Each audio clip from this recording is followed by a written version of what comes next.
자, 오늘은 지난 시간에 배웠던 내용에 이어서 판구조론에 대해서 학습하도록 하겠습니다.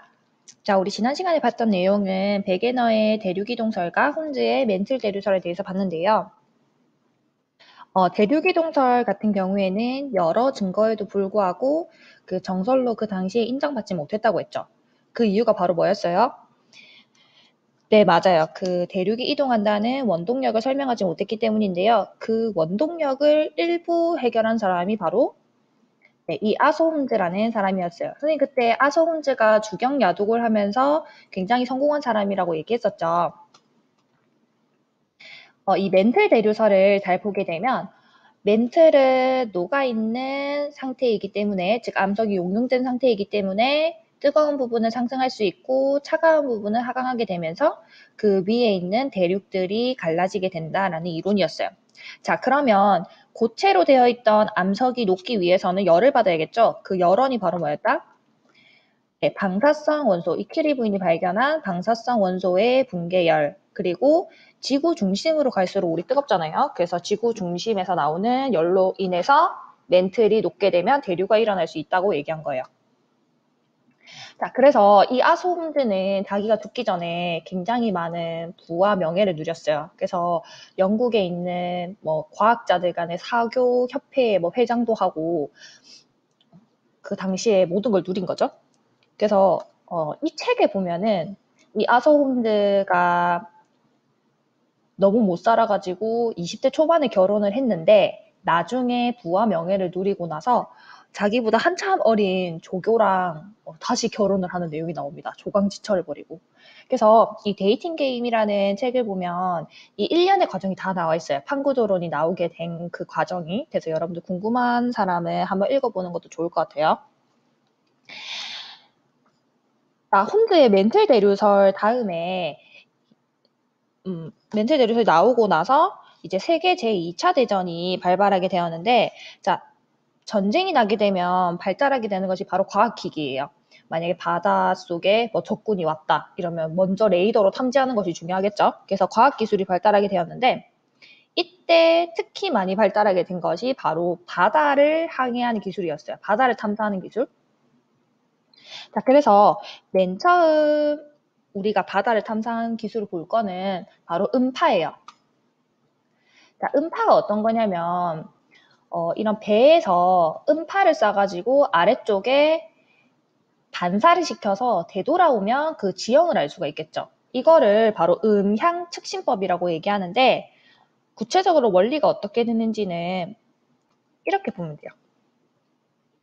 자, 여러분들 그 물리 시간에 거리는 속도 곱하기 시간이라고 배웠죠? 자, 선생님이 질문을 할 건데, 자, 여기가 뚱이의 집이에요. 뚱이가 스펀지밥한테 놀러 갈 건데, 뚱이는, 걸음이 빨라서 1초에 5m를 갈 수 있어요. 그러니까 뚱이의 속도는 5m per second죠. 근데 뚱이가 2초를 걸어서 이 집에 도착을 했대요. 그러니까 걸린 시간은 2초가 되는 거죠. 자, 그러면 뚱이가 걸었던 총 거리는 얼마가 될까요? 네, 맞아요. 지금 10이 되겠죠. 10m. 왜냐면 1초에 5m를 간다고 했는데 2초를 갔기 때문에 두 개를 곱해서 10이 되는 거예요. 10m 단위는. 자, 그래서 여러분들이 잘 기억해야 되는 법칙은 바로 거리는 속도 곱하기 시간이라는 법칙을 이용을 할 거예요. 자, 근데 음향측신법이라는 거는 아까 속도에서 뚱이가 걷는 속도를 우리가 넣었다면 여기는 정해져 있는 속도예요. 음속이죠, 음속. 음파를 이용한다고 했으니까. 자, 그래서 이 거리, 즉 수심은 음속 곱하기 시간인데 여기서 중요한 게, 자, 보세요. 지금 음파가 1초, 2초, 3초, 4초, 4초에 딱 도달을 했어요. 도달하고 나서 다시 되돌아오는데 5초, 6초, 7초, 8초 걸리겠죠. 근데 우리가 측정을 할 수 있는 거는 갔다가 다시 되돌아오는 시간을 우리가 측정하는 거기 때문에 왕복에 걸리는 시간을 측정하는 거예요. 즉 8초라고 했잖아요. 근데 실제로 이 수심이라는 거는 1, 2, 3, 4. 4초를 갈 때 동안 걸리는 이 거리를 재는 거기 때문에 왕복 시간에 2를 나눠줘야겠죠. 자, 그래서 이 수심이라고 하는 것은 음속 곱하기 왕복에 걸린 시간 곱하기 2분의 1이에요. 2를 나누면 되는 거. 자, 그래서 이 음파를 통해 가지고 바다 아래쪽에 수심이 어떤지를 우리가 측정을 한 겁니다.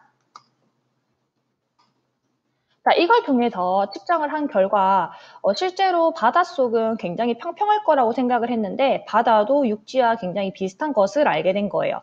바다에도 이렇게 산이 있고 이 산이 표면에 나오면 바로 섬이 되는 거예요. 이런 산이 있고 분지도 있고 그리고 뭐 올라와 있는 이런 모습도 있고 자 그래서 바다는 육지와 별반 다르지 않고 바닷속에서도 뭔가가 이루어져 있다고 사람들이 처음 생각하게 된 거죠. 이 음양측심법을 통해서. 그래서 그 이후에 자기장으로 측정하는 시도도 있었어요. 바다 자체를. 어떻게 측정을 하는 거냐면 자, 여기 봅시다. 지금 이 배를 타고 가면서 이게 자기장을 측정하는 기구예요. 이 기구를 달고 이렇게 이동을 하는 거죠. 이동을 하면 아래쪽에 있는 자기장이 측정이 되겠죠. 이 자기장을 측정한 결과가 특이했는데 바로 이런 무늬였어요. 그러니까 줄무늬. 마치 얼룩말의 줄무늬처럼 이 자기장의 세기가 센 곳도 있고 약한 곳도 있고 센 곳도 있고 약한 곳도 있고 이렇게 반복이 되는 것을 알 수가 있죠. 이제 이게 어떤 의미인지 우리가 오늘 한번 자세히 보도록 합시다. 이게 바로 해양적 확장설에 대한 것인데 이 내용이 어떤 것인지 이해하는 것이 중요해요. 자, 그럼 먼저 자기장에 대한 내용을 먼저 얘기해 봅시다. 자, 여러분들 이게 지금 뭘까요?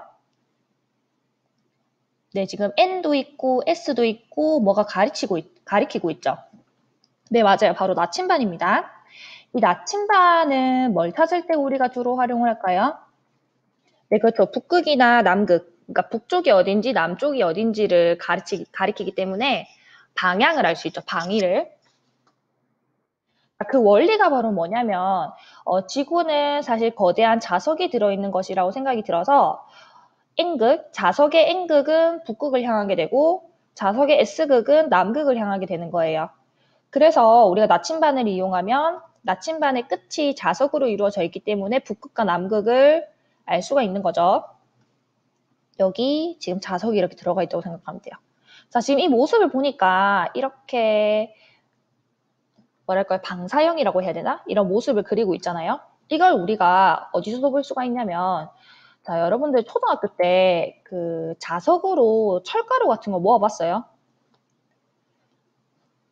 네, 밖에 나가가지고 운동장에서 모래를 막 희적거리면 이런 철가루들이 굉장히 많이 나와요. 이 철가루들이 나오면 종이 위에 이걸 막 뿌려가지고 자석을 딱 놓아놓으면 이런 식으로 모습이 생겨요. 이렇게 원형으로 막 생성이 되는데 이게 바로 자석에 의한 자기장 때문에 이렇게 철이 배열이 되는 거예요. 그러니까 자기장이 있으면 자성을 띠는 자석 같은 뭐 철가루 같은 것들은 그 자체로 배열이 되는 거죠. 이렇게 이걸 바로 자기장이라고 얘기를 하고 이 선 있죠, 선. 선 하나를 바로 우리가 자기력 선이라고 얘기해요.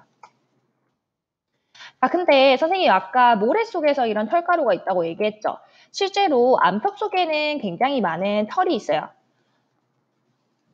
이 철들은 어떻게 배열이 되냐면 자, 뜨거운 용암이 막 나와가지고 액체 상태로 막 흐물거리면서 움직이겠죠. 근데 얘가 580도 이하로 식게 되면 그 당시, 즉 지구의 자기장이 있던 그 방향대로 이 철이 배열이 돼요. 암석 속에 있던 철들이. 이거를 자화라고도 말을 하는데 중요한 거는 뜨거운 용암이 식어서 굳을 때 그 자기장의 배열대로 자기장의 방향대로 이것이 배열된다. 아, 근데 중요한 거는 이 자기장 방향대로 이 배열되는 것이 한 부분을 파가지고 이걸 조사를 해봤더니 이런 식으로 나타나는 거예요. 그러니까 맨 아래에 있는 거는 N극과 S극의 방향이 지금과 같은데 조금만 위에 흘렀던 용암을 보니까 N극과 S극의 방향이 반대인 거예요. 그리고 또 위에 있는 걸 보니까 N극과 S극이 현재와 같고 이것은 또 반대로 돼 있고 그래서 지금 N극과 S극의 방향이 주기적으로 바뀌고 있다는 것을 우리가 알 수가 있는 거죠. 이 현상은 어떻게 일어나는 건지는 연구 중인데 N극과 S극의 방향이 바뀐다는 것은 우리가 알 수가 있어요. 그러니까 뭐 1억 주기로 이런 건 아니고 기간이 정해져 있는 것은 아니고 중요한 것은 N극과 S극의 방향이 바뀐다는 거. 이게 지금 현재와 같은 방향이에요. 북극이 N극이고 북극이 N극이 향하는 곳이고 남극이 S극이 향하는 곳. 이게 정상기라고 우리가 얘기하고 현재와 같은 시기를. 그리고 과거의 어떤 때에는 북극의 S극이 향하고, 그러니까 자석의 S극이 북극을 향하고 자석의 N극이 남극을 향하는 시기가 있는 거예요. 이걸 바로 역전기라고 얘기를 하는데 N극과 S극이 바뀌는 현상 자체를 우리가 지자기 역전이라고 얘기해요. N극과 S극이 바뀌는 현상. 까지 됐죠? 그러면 우리가 동영상을 보면서 어떤 내용인지 한번 같이 봅시다.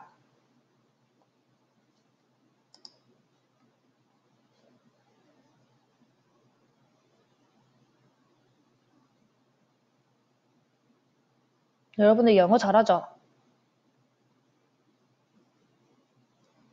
네, 지금 지구는 자석이 있어서 이런 자기장이 형성된다. 그런 내용입니다. 네, 이게 역전이 된다는 거예요. 주기적으로. 뭐 주기적으로는 아니고.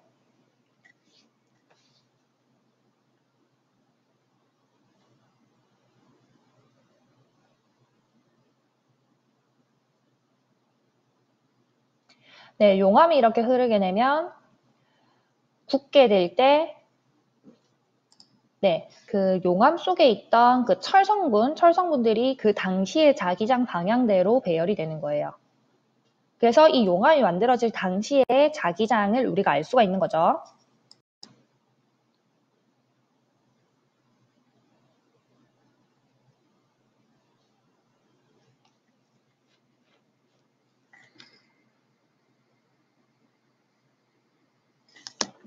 네, 지금 여기 보면은 이게 지금 현재 자기장의 방향이에요. 북극과 남극 방향. 근데 지금 맨 위에 있는 용암, 이게 가장 최근에 흐른 것이고 이 안쪽으로 갈수록 과거에 흐른 것이겠죠.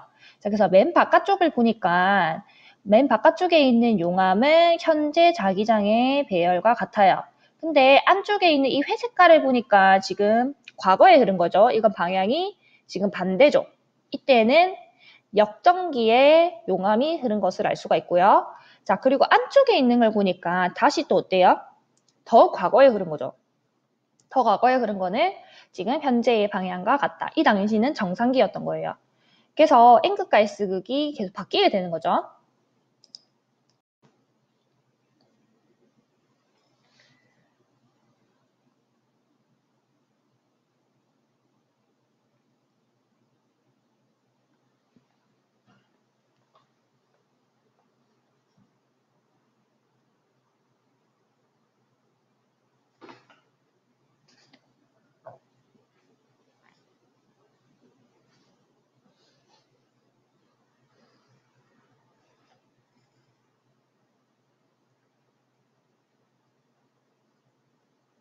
네, 여기 보면 우리 아까 멘틀 대류설에서 봤듯이 지금 멘틀이 상승하는 곳에서는 이 대륙이 열리게 되니까 그 사이에서 용암이 나올 수 있겠죠. 즉 용암이 생성되는 지역이 있는 거예요. 이걸 바로 우리가 해령이라고 얘기합니다.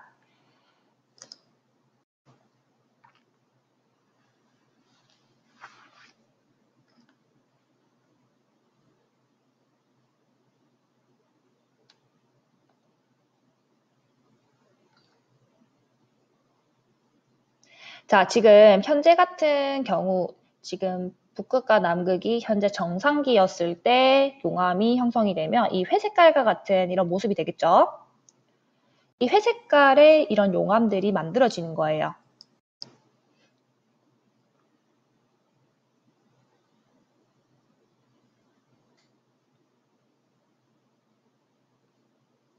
네, 현재와 같은 방향인데, 자, 근데 시간이 지나서 나중에 N극과 S극이 바뀌게 되는 역전기가 오게 되면, 지금 여기는 빨간색이라고 표현하게 되는데,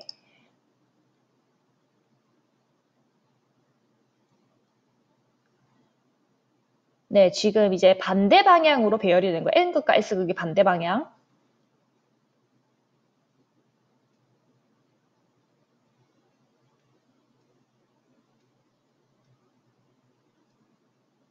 자, 다시 또 역전이 되게 되면 현재와 같은 정상기가 되겠죠. 자, 시간이 지나서 다시 이제 다시 정상기가 되어가지고 용암이 나오게 되면, 이런 방향. 아까 맨 처음에 만들었던 가장 오래된 용암이랑 같은 방향으로 지금 현재 용암의 자기장 배열도 생성이 되는 거예요. 자, 그래서 우리가 이 가운데 있는 여기 뭐 미드 오션 리지라고 되어 있는데 여기가 바로 해령이에요. 이 해령을 중심으로 해가지고 이 양편이 둘 다 마치 데칼코마니처럼 대칭적이죠. 맞죠? 그래서 이거를 해령을 중심으로 대칭적이라는 말을 쓰고요. 자, 그리고 중요한 게 하나가 더 있는데 지금 해령 바로 옆에 있는 이 암석들을 보니까 나이가 가장 어떤 것이다? 그것도 이제 막 생성이 돼가지고 자기장이 만들어졌으니까 자기장 방향대로 배열이 된 거니까 나이가 가장 젊고 해령에서부터 멀어질수록 나이가 점점 많아진다는 사실도 우리가 알 수 있겠죠.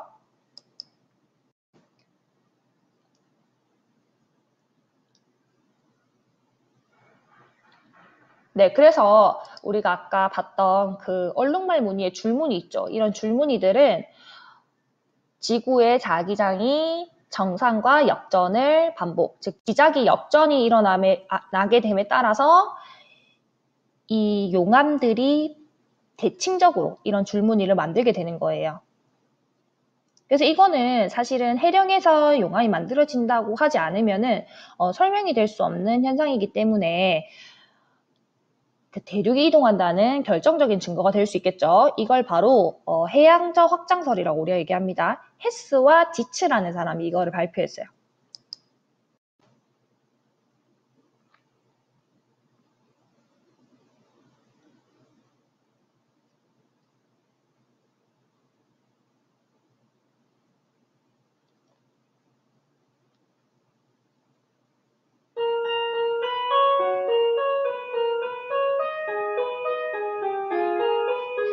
네, 그래서 사실 이 이론이 발견되고 나서는 해양적 확장설이 거의 정설로 인정받았어요. 그러고 나서 이제 이 이론, 대륙이 이동한다는 이 이론에 대해서 굉장히 많은 학자들이 이것을 연구하게 되었고 이제 이론이 발달하게 된 거죠.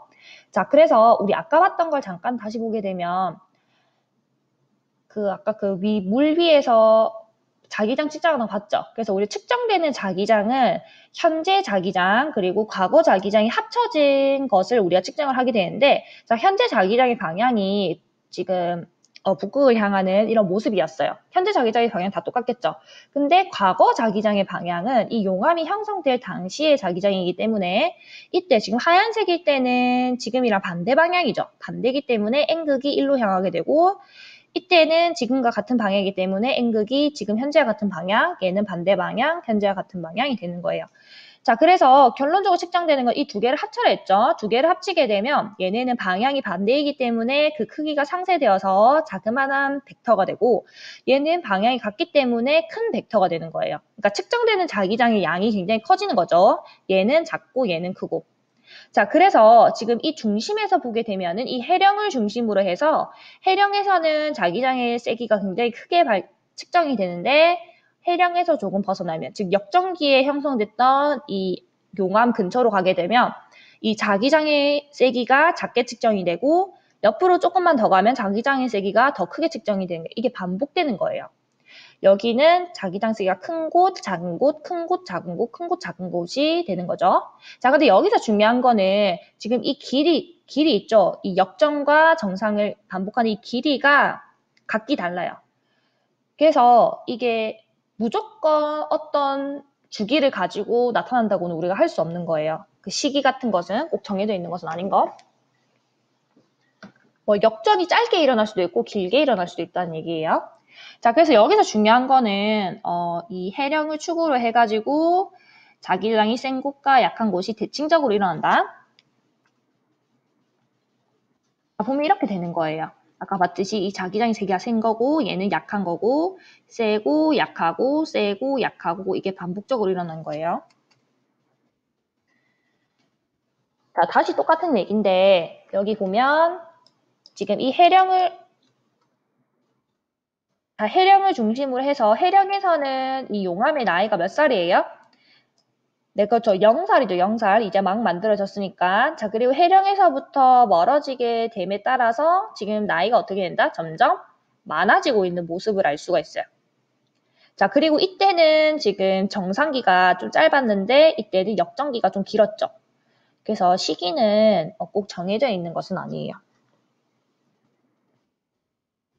일정 시간을 주기로 반복된다. 이런 표현은 틀린 표현이겠죠. 자, 그럼 문제. 해령에서 멀어짐에 따라 해양 지각의 나이는 네, 그렇죠. 많아지죠. 해양 지각의 온도는 그렇죠. 낮아지게 됩니다. 여기 보면 해령에서는 뜨거워진 맨틀이 상승한다고 했잖아요. 그리고 이제 갓 만들어져서 굳어졌기 때문에 온도가 높아요. 근데 반면에 얘가 멀어지게 됨에 따라서 점점 식어지게 되겠죠. 그래서 해령에서 멀어짐에 따라 지각의 온도는 낮아지는 것을 알 수 있습니다. 자, 그리고 퇴적물의 나이 같은 경우는 해양 지각의 나이랑 비슷한데 이 해양 지각이 이제 갓 나왔어요. 갓 나왔으면 때 같은 것도 하나도 안 끼겠죠.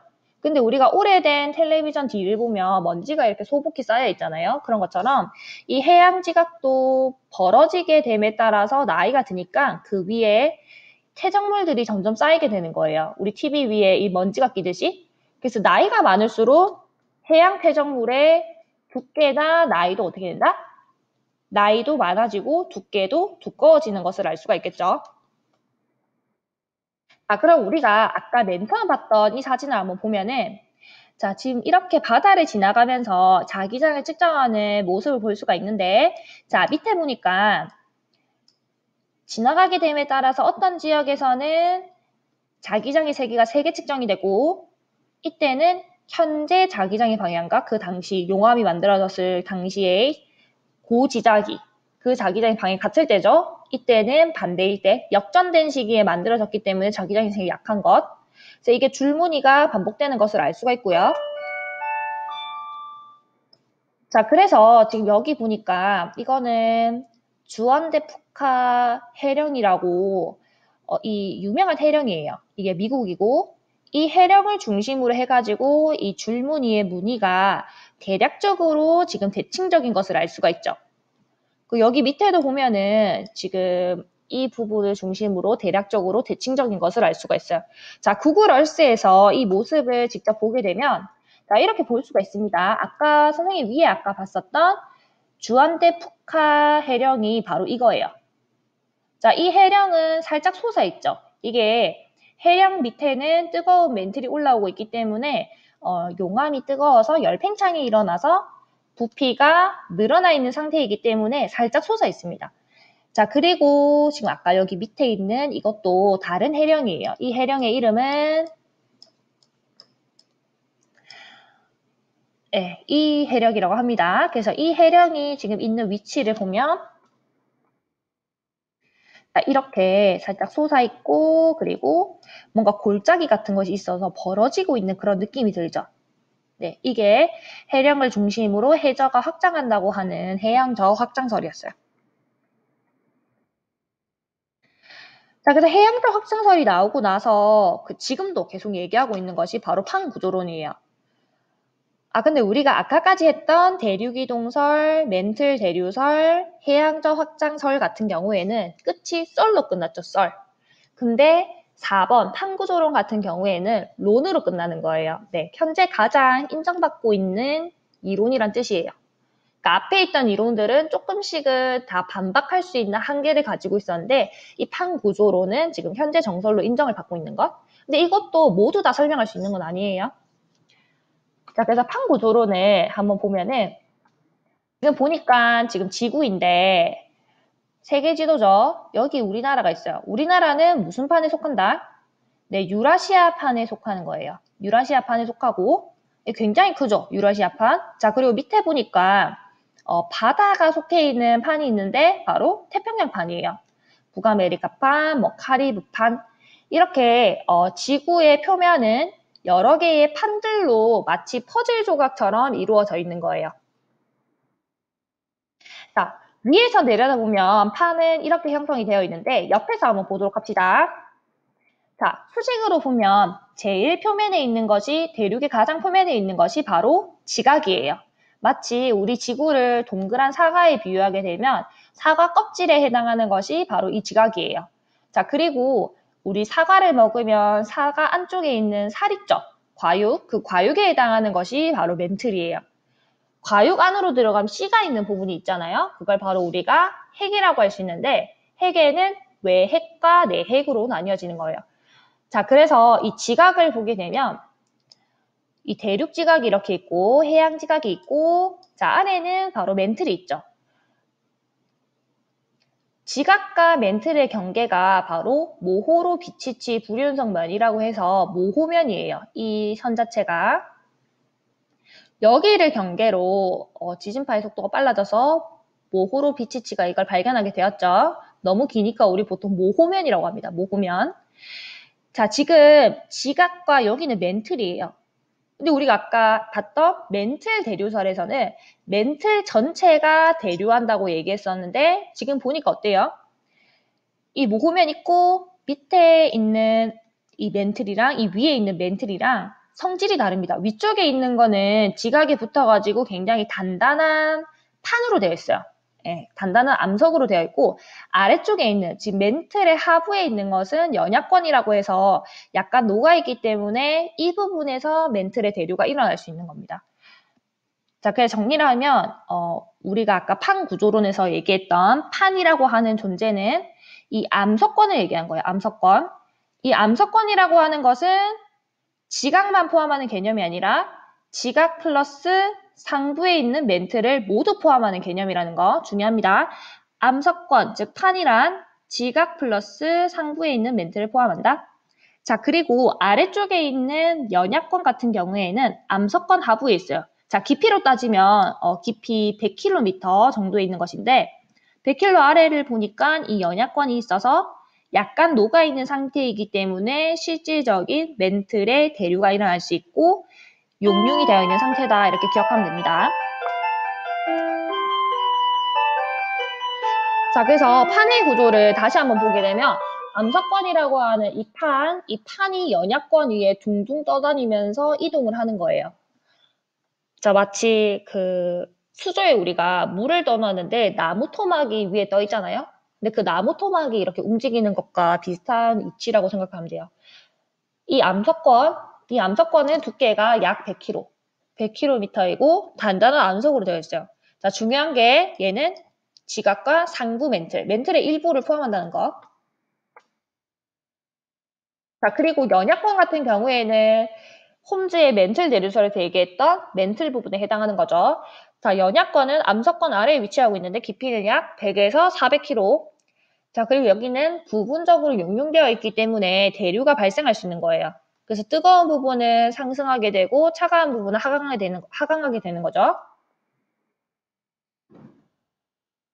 자, 그러면 우리가 암석권과 연약권에 대해서 봤는데 자, 그럼 판의 종류에 대해서 우리가 한번 보도록 합시다. 자, 판이라고 하는 것은 대륙이 많이 있으면 대륙판이라고 하고 해양이 많이 있으면 해양판이라고 얘기해요.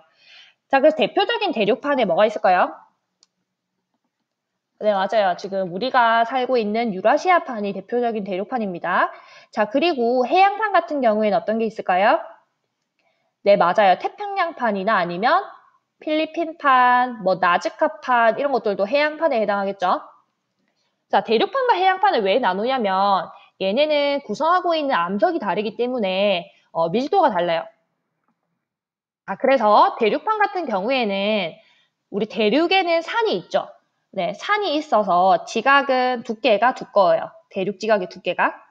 그래서 대륙판은 두꺼운 것을 알 수가 있고 해양판은 상대적으로 그 두께가 얇은 것을 알 수가 있는데 자, 우리 아까 봤던 그 그림을 한번 다시 봅시다. 자, 지금 대륙이 솟아있는 만큼 뿌리가 깊어요. 뿌리가 깊어야 이 대륙이 이렇게 솟아도 안정적으로 있을 수 있겠죠. 자, 그래서 대륙 지각을 포함하고 있는 대륙판은 두께가 두꺼운 것을 알 수가 있고 해양 지각을 포함하는 해양판은 두께가 얇은 것을 볼 수가 있는데 이 대륙 지각은 주로 어떤 암석으로 이루어져 있냐면 우리 학교에도 잘 찾아볼 수 있는데 우리 교실을 보면 볼 수 있어요.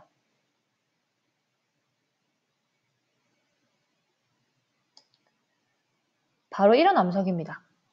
이거 애들이 많이 오해하는데 이거 무슨 암석일까요? 대리암이라고 많이 얘기를 할 텐데 대리암이 아니고 얘는 화강암이에요. 화강암. 지금 선생님이 수업을 하고 있는 우리 교실 창틀에도 이 화강암이 있습니다. 굉장히 흔해요. 웬만하면 우리나라에 있는 산에 가면 다 이런 암석이 되어 있어요. 이게 바로 화강암이라고 하는 건데 화강암으로 주로 대륙판은 이루어져 있고 화강암은 색깔이 어때요? 지금 핑크색이나 흰색이 많죠? 그래서 색깔이 밝은 것을 알 수가 있어요. 자, 근데 반면에 우리 보통 바다에 놀러 가면 이런 구멍 뚫려 있는 암석을 많이 볼 수 있죠. 이건 제주도의 모습인데 이거 무슨 암석일까요? 네, 바로 현무암이에요. 현무암. 그래서 섬에 우리가 가면 볼 수 있는 암석들은 주로 이런 현무암들이죠. 그래서 바다를 이루고 있는 해양판을 이루고 있는 암석은 현무암으로 되어 있고 대륙판은 주로 화강암으로 되어 있는 것을 알 수가 있는데 자, 현무암은 아까 봤던 화강암과는 다르게 지금 색깔이 어때요? 전반적으로 까맣죠. 그 이유가 뭐냐면 까만 색깔의 광물을 많이 가지고 있기 때문인데 이 광물들은 철과 마그네슘과 같은 금속 원소를 많이 가지고 있기 때문에 이렇게 색깔이 까만색을 띠는 거예요. 근데 반면에 지금 이 화강암 같은 경우에는 흰색이나 핑크 색깔을 많이 띠고 있잖아요. 이런 암석들은 철과 마그네슘과 같은 금속 원소를 많이 안 가지고 있어요. 그래서 이게 색깔이 상대적으로 밝은 색을 띠는 거죠. 당연히 금속 성분이 많은 현무암이 동일한 밀도로 봤을 때 더 무겁겠죠. 금속이 많이 들어있으니까. 자, 그래서 이 대륙판 같은 경우에는 화강암으로 이루어져 있으니까 밀도가 낮고 해양판 같은 경우에는 밀도가 높은 것을 알 수가 있어요.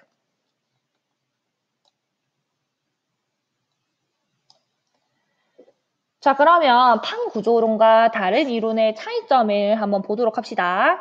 자, 먼저 대륙이동설이에요.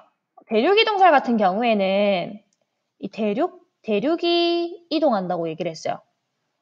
지금 이 대륙 자체가 이동한다고 얘기를 했는데 이 판 구조론에서는 대륙 단위로 판이 쪼개져 있는 것이 아니라 이 판이라고 하는 단위가 있는 거예요. 자, 여기를 한번 자세히 보면 지금 여기는 이 대개너의 대륙이동설에 따르면 이 바다랑 이 대륙 사이에 경계가 있어가지고 이 대륙이 움직인다고 얘기를 했죠. 근데 그런 것이 아니라 이 사이가 아니라 이 판의 경계, 바다 사이에도 판의 경계가 있을 수 있는 거예요. 대륙과 해양 같이 움직인다는 거죠. 자, 그래서 판 구조론이라고 하는 것은 판이 단위가 되어서 이동하는 그런 차이가 있어요. 자, 그리고 이 멘틀 대류설과의 차이점도 보게 되면 지금 연직 단면을 본 거예요. 연직 단면을 보면 이 멘틀 대류설에서 얘기한 것은 이 멘틀 전체가 녹아 있어서 용융이 될 수 있다라고 얘기를 했는데 실제로 그런 것은 아니고 이 멘틀 중에서도 상부 멘틀에 해당하는 것은 녹아 있지 않아요.